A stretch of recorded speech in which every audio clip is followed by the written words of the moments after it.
एकादशी व्रत की कथा बताई गई, एकादशी व्रत का नियम बताया गया। एकादशी के दिन अन्न में पाप का निवास होता है। सबको पृथ्वी पर आने का एक समय है। जैसे संध्या का समय जो है वो महादेव का, इसलिए कहते हैं कि संध्या के समय पर भोजन नहीं करना चाहिए, संध्या के समय पर सोना नहीं चाहिए, संध्या के समय पर गलत काम नहीं करना चाहिए, संध्या के समय केवल एक ही काम करो, क्या भजन करो, क्यों महादेव विचरण कर रहे हैं। प्रातः काल समय ब्रह्म मुहूर्त विष्णु भगवान का होता है, इसलिए उस समय भी कहते हैं कि जग करके विष्णु भगवान को प्रणाम करना चाहिए। समय जो है वो ब्रह्मा जी का होता है, संध्या समय जो है महादेव का होता है। बाकी आप ज्योतिष शास्त्र और उसके अनुसार देखेंगे तो हर नक्षत्र का एक समय है पृथ्वी पर आगमन का। एक दिन पाप ने भगवान से कहा कि मुझे भी पृथ्वी पर स्थान दे दो। बोले तुम तो हो ही पृथ्वी पर, कितने कामों में तुम्हारा निवास है। बोले नहीं, आपके द्वारा व्यवस्थित एक ऐसी भाव हो जिसमें कभी कभी वैष्णवों को भी मेरा प्रकोप देखना पड़े, ऐसा कोई मुझे भी स्थान प्रदान कीजिए। भगवान बोले देखो, वैष्णवों को कभी पाप लगेगा नहीं, लेकिन फिर भी तुम्हारी ज्यादा इच्छा है कि हम तुमको कोई स्थान प्रदान करें। एकादशी के दिन अन्न में निवास करो, और एकादशी के दिन अन्न में पाप निवास करता है। लेकिन एक बात बहुत ध्यान से सुनिएगा, एकादशी के दिन अन्न पाने से पाप लगता क्या है। आपने किसी का हृदय दुखाया तो हृदय दुखाने का पाप लगेगा, किसी को मार दिया तो उसको पीड़ा देने का पाप लगेगा, गलत खाया गलत पिया तो गलत खान पान। एकादशी पर क्या पाप लगता है, पाप होता कौन सा एकादशी वाले दिन, बहुत ध्यान से सुनिएगा। जो पाप आपने गंगा स्नान से नष्ट किए हैं, जो पाप आपने पुण्य करके नष्ट किए हैं, जिन पापों को आपने प्रायश्चित करके नष्ट कर दिया है, एकादशी के दिन अन्न सेवन करने से नष्ट किए हुए पाप पुनर्जीवित होते हैं। इसलिए उस दिन अन्न नहीं सेवन करना चाहिए। नया नहीं लगेगा, पुराना जो खत्म हुआ है वो दोबारा रिन्यू हो जाएगा एकादशी के दिन अन्न सेवन करने से। तो एकादशी न्यू पाप नहीं लगाती, रिन्यू करती है पुराने पापों को, इसलिए उस दिन अन्न सेवन नहीं करना चाहिए। पर छोटे बालकों को, वृद्धों को, और विशेष रूप से जिनका स्वास्थ्य ठीक नहीं है उनको एकादशी व्रत पर एकादशी के दिन अन्न खाने की छूट होती है। लेकिन उसमें भी उनको चावल नहीं खाने चाहिए, क्योंकि चावल जो है वो तो पूर्ण अन्न माना जाता है, वो पूर्ण अन्न का स्वरूप है, उसका तो सेवन करना ही नहीं चाहिए। वो ज्यादा से ज्यादा रोटी पा सकते हैं, सब्जी, चावल नहीं। ये तो था एक भाव कि एकादशी के दिन अन्न क्यों नहीं खाते, और एक भाव मैं अपने मन से बताया करता हूं। एकादशी क्या है, हम सब भक्तों की, हम सब वैष्णवों की करवा चौथ है। जैसे एक प्रियतमा अपने प्रियतम के दीर्घायु के लिए व्रत करती है।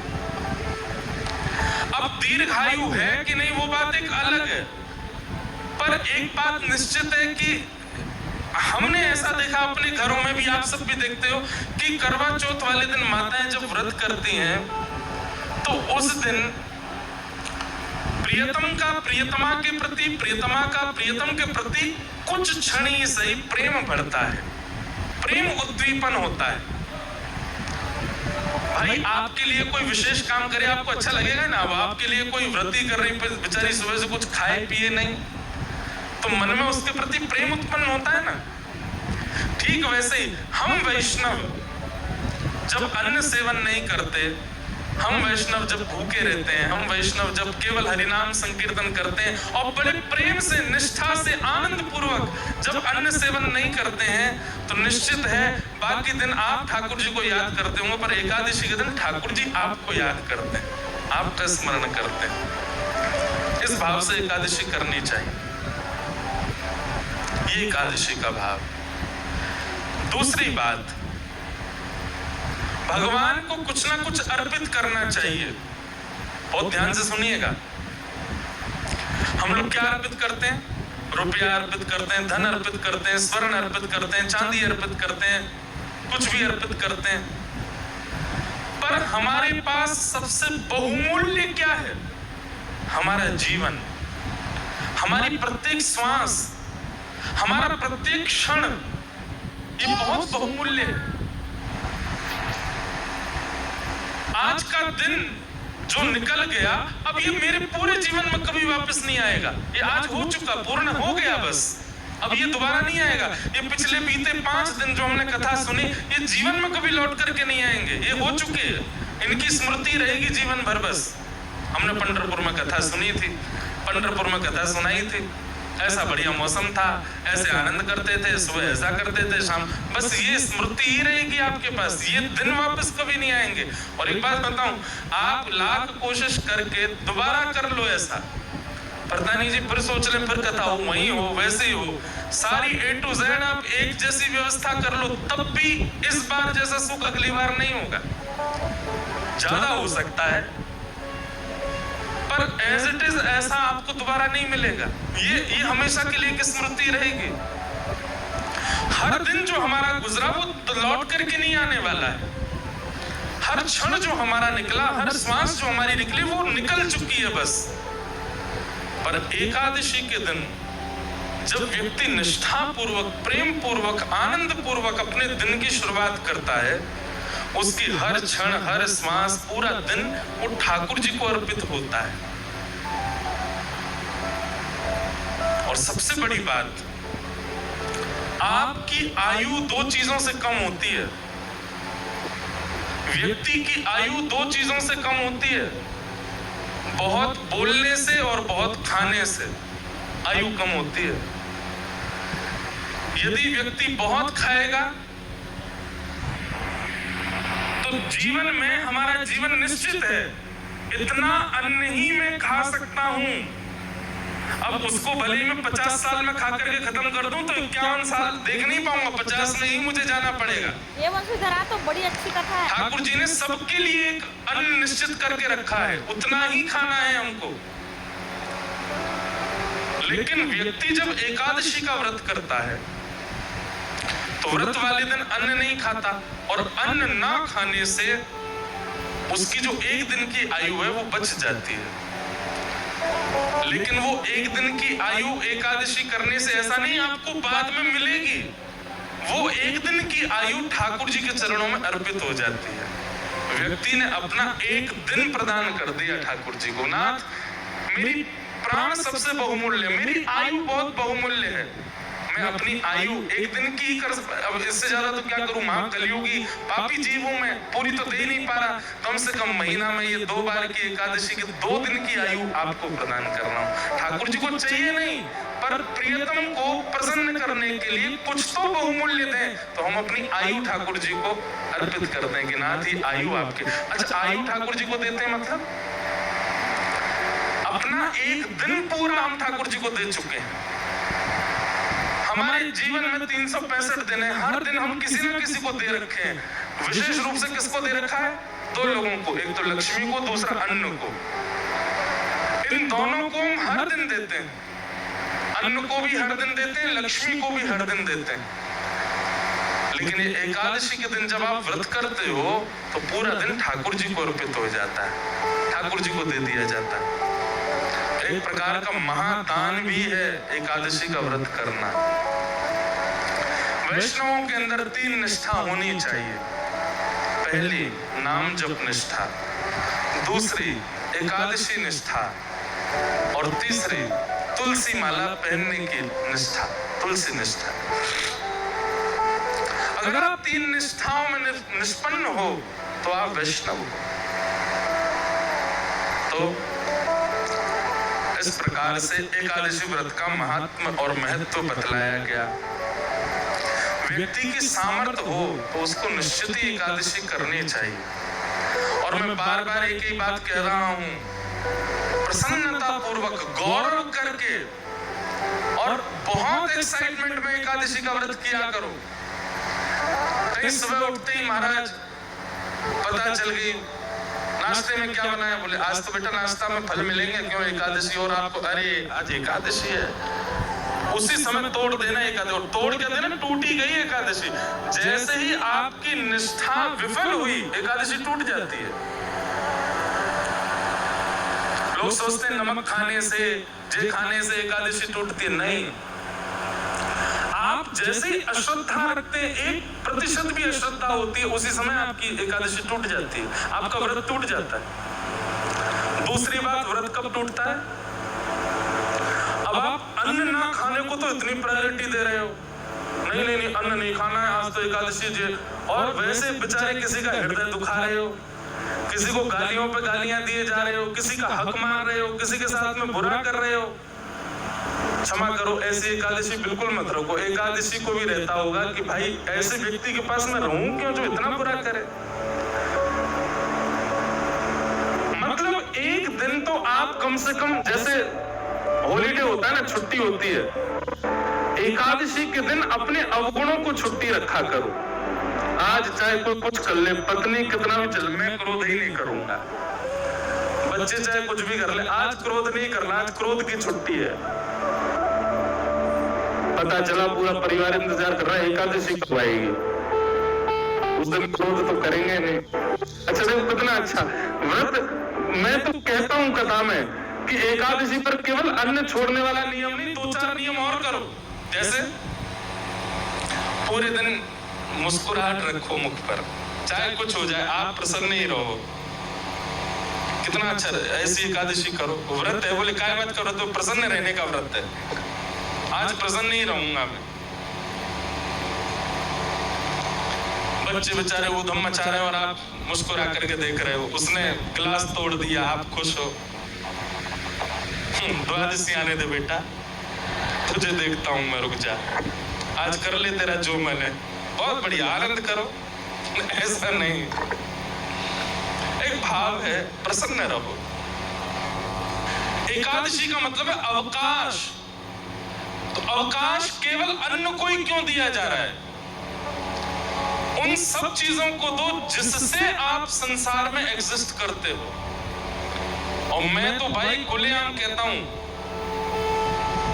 आज की डेट में अन्न छोड़ना कोई बड़ी बात नहीं है। बच्चे, आजकल के बच्चे 2-2 बजे तक तो वैसे ही भोजन नहीं करते। आधा एकादशी तो उनकी रोज ही होती है।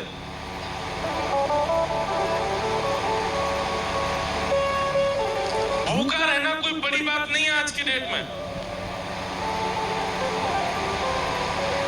एकादशी का मतलब, व्रत का मतलब अपने एडिक्शन का त्याग करो। जिस समय व्रतों का निर्माण किया गया उस समय मानव का एक ही एडिक्शन था, भोजन। उसको यही रहता था कैसे भोजन मिले। सुबह उठते ही बच्चे घूमते रहते थे माँ के पीछे, क्या बोले, पराठे बनाओ, भोजन कर लिया, नाश्ता कर लिया, उसके बाद भोजन करा, उसके बाद रात्रि का भोजन ही एडिक्शन था। क्योंकि उस समय इलेक्ट्रॉनिक्स नहीं थे, उस समय फोन नहीं था, उस समय इंटरनेट नहीं था, तो उस समय व्यक्ति पे है ही क्या, बस भोजन का ही वो पूरे दिन योजना बनाता रहता था। सुबह कहाँ खाऊंगा, शाम को कहाँ खाऊंगा। इसलिए व्रत के नियमों में भोजन का त्याग रखा गया। पर अब स्वरूप बदल गया, भोजन की जरूरत नहीं व्यक्ति को। अब तो इसकी एकादशी करो।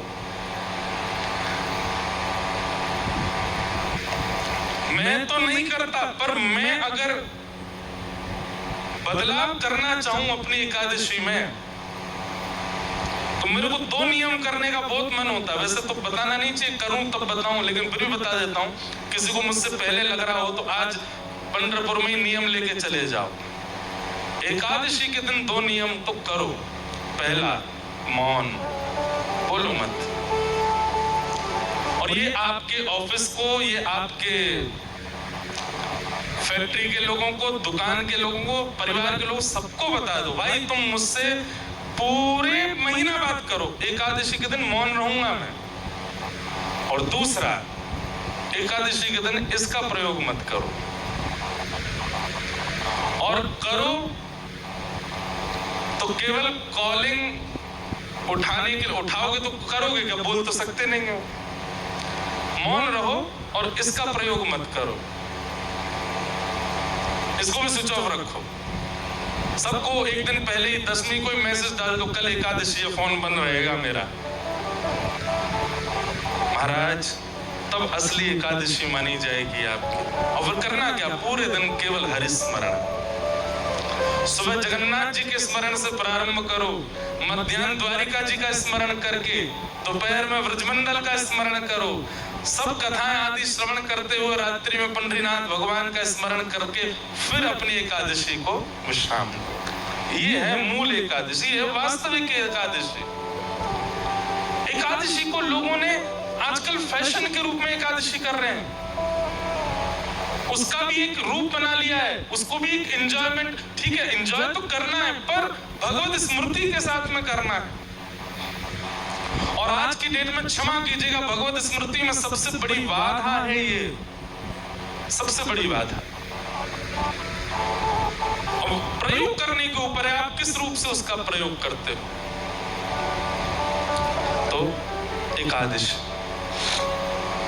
व्रत करो, और व्रत किसका करो, अपने एडिक्शन का व्रत करो, अपनी बुरी भावनाओं का व्रत करो, अपनी बुरी आदतों का व्रत करो, उन सब बातों का व्रत करो जिनके बिना आप रह ही नहीं पाते हो। उनका व्रत एकादशी के दिन हो, तब आपकी मूल एकादशी।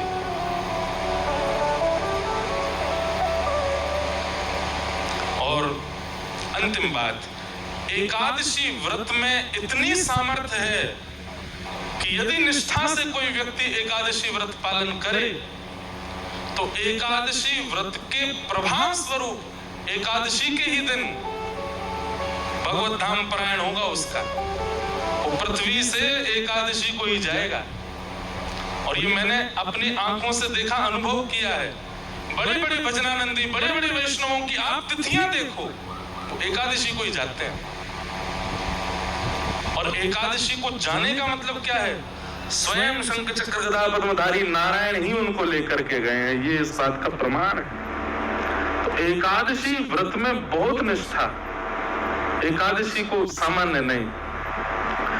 पर अब बात आ जाए, हमने भी अभी शुरू की, पहले मैं भी नहीं हो रह पाता था, मुझे व्रत नहीं रहा जाता, पर बाद में धीरे धीरे समझ में आने लगी बातें, तो फिर रहना प्रारंभ किया। सौभाग्य करके व्रत रहते हैं।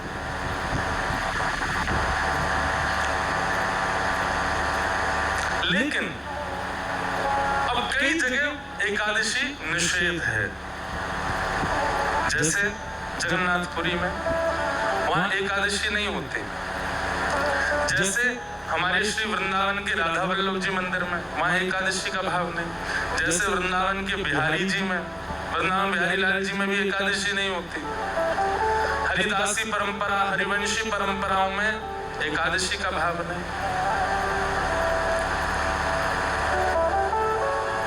लेकिन वही बात आ गई ना, एकादशी के दिन वहां पर अन्न सेवन का विधान है, पर आपका व्रत तो अब अन्न है ही नहीं ना, आपके तो दूसरे व्रत चल रहे हैं। आपको तो फोन का व्रत करना है, आपको तो मौन का व्रत करना है। तो कहीं आपने जगन्नाथपुरी जाकर के ये कहा यहाँ तो एकादशी है, यहाँ तो कोई दिक्कत ही नहीं है। नहीं, वहां दूसरे व्रत करने हैं, वहां अन्न का नहीं करना, अन्न तो पाना है वहां पर वहीं दूसरे अपने बुरे विचार, अपने बुरे भाव, अपने बुरे एडिक्शन, आपकी जरूरतें, उन सब की एकादशी तो वहां कर सकते हो। अन्न का ही तो निषेध है, अन्न तो पाना पड़ेगा जगन्नाथपुरी में। पर ये चलाना कोई ऐसा तो है नहीं एकादशी उल्टी लटकेगी, हाँ तो फोन चला ही सकते हैं, ऐसा नहीं। तो चाहे राधा वल्लभ जी मंदिर में हो, चाहे हमारे बिहारी जी हो, चाहे श्री जगन्नाथपुरी हो, या और कहीं भी जहां भी एकादशी का विधान नहीं है, वहां अन्न सेवन की आज्ञा होगी। आप अन्न वहां पा सकते हो, पर बाकी के एकादशी इंद्रियों की तो आप वहां भी कर सकते हो, करनी ही चाहिए। नहीं करोगे तो अपराध लगेगा। अच्छा एक बात बताएं, अगर आपने ये सब बातें अभी हमसे नहीं सुनी होती कि एकादशी के दिन केवल अन्न नहीं बाकियों का भी व्रत किया जाता है, तो अभी तक आपको दोष नहीं लगता। लेकिन आज आपने सुन लिया है, अब अगर अगली एकादशी पर आपने ये व्रत नहीं किए तो दोष लगेगा। आप जानो आपका काम आप हो गए, गलत आए कथा में आज तो।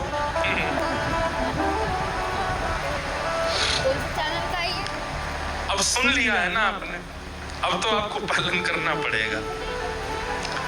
फोन ही नहीं, चलो आप कहोगे ऐसा हमारा काम है कि बिना फोन के तो एक दिन नहीं चलेगा। वैसे तो व्रत ऐसा ही होना चाहिए जिससे एक दिन चल ही नहीं पाए उसी का व्रत करो, वही तो व्रत है फिर। लेकिन फिर भी कुछ न कुछ नियम ऐसे बनाओ। केवल जीव की क्यों होती है एकादशी? ये 10 इंद्रियां हैं, 10 में से चुनिए और हर एक की एकादशी करवाओ। आंखों की भी, कानों की भी, जीव की भी, त्वचा की भी, हाथ की भी, पैर की भी, अपनी गुप्त इंद्रियों की भी एकादशी। एकादशी ठाकुर जी उस दिन आंख खोल करके देखते हैं ठाकुर जी कौन कौन मुझे याद कर रहा है, इसलिए एकादशी व्रत करो, कंठी माला पहनो, तुलसी व्रत करो और नाम जप करो। 3 व्रत धारण करो। इस प्रकार एकादशी व्रत की बात बताई गई।